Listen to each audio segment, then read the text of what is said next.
video for Elden Ring, and in this one I want to go over a full strength build. All of you guys have been saying, hey, where is the strength love? For someone that likes the gym, why have you not been talking about strength? So today we're talking about how to deal massive damage to bosses, potentially one-shot them in certain situations. So if you guys do enjoy this, a like would be super appreciated. Comment down below, let me know what builds you are running, and of course don't forget to keep it locked for plenty more Elden Ring. So this build is insanely strong and it does massive damage with a single swing of a sword, or technically double swing because it's two swords. We're power stancing.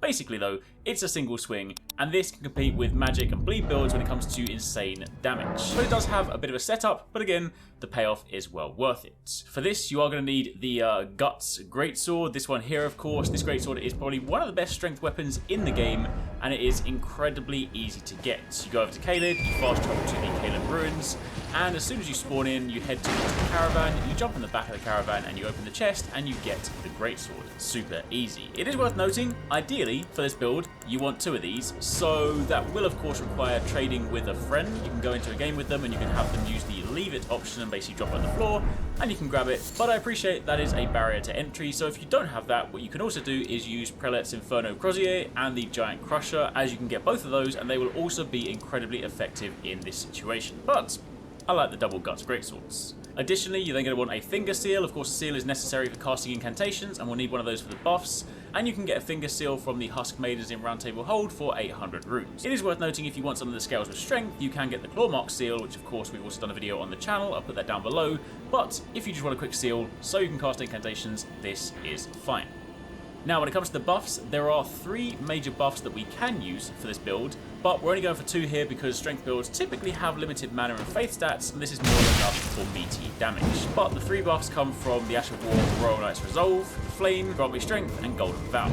Royal Knight's Resolve, of course, will increase the damage of the player's next swing by 80%. It is only active for one swing of damage, but it is a huge buff, and of course we can put this on both of our weapons. If you want to get this one, you need to go to Volcano Manor. It will require 2 Stone Sword keys. You spawn at the Temple of Agley, you take the lift up, you jump over the balcony, you follow the path around until you find a lizard with a lava whip, and you enter the door behind him. When you follow through into the next room, and you take the stairs to the left, you can follow the door with the imp keys, and you can then jump on the platforms and go into the room below you. I'll leave you with the route so you guys can see where to go. Turn back ahead and the way forth.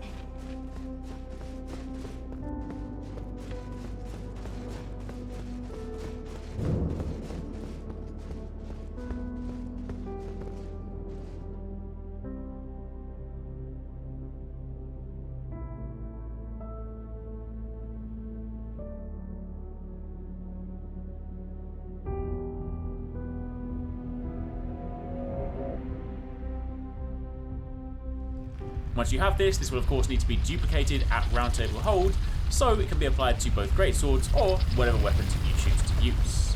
The Flame, Grant Me Strength, gives you 20% damage bonus to physical and fire attacks, which last for 30 seconds, and this stacks with Golden Vow.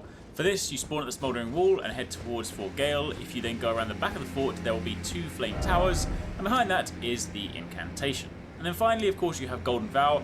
This is a bonus buff because, as mentioned, we're largely speaking focusing on the first two, which of course is the Ash of War and the Flame Grant Me Strength. But Golden Vow has a higher faith requirement of 25 to use, but you can also get an Ash of War version if you want to go that route. That will grant you 12% damage increase and 5% damage reduction, but again, the previous things are more than enough to do meaty damage. With all that in place, when it comes to using it, of course you want to dual wield both weapons. You want to apply all the buffs before you attack, so ideally you'll put on your incantation first. Remember that if you want to activate both of these buffs on the weapons, you want to two-hand the left-handed weapon first, apply the buff, switch back to dual hand mode, apply the other one, and then the main attack you want to be using with this one is the power stance jump attack. So of course if you are wielding two of the same weapon type, i.e. great swords, katanas, that kind of stuff, when you're pressing LB, this does your power stance combos, your power stance attacks. So you simply run in with your buff blades and you press LB or L1, whatever controller you're using, and you watch as huge chunks of life are ripped from the enemy. And of course always try where you can to reapply the buffs between attacks because they are so incredibly quick to apply. It's not like some of the longer ones that take a lot of setup.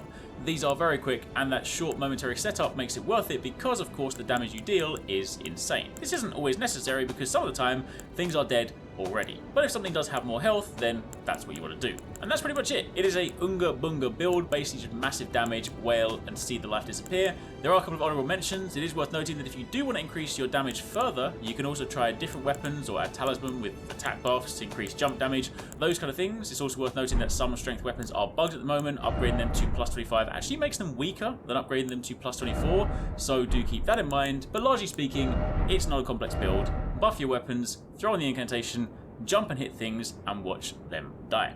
So, hopefully you guys found that helpful. Any more questions, let us know in the comments down below. And be sure to keep it locked for plenty more Elden Ring. If you haven't caught our latest upload, be sure to check out this video. I'll catch you guys in the next one.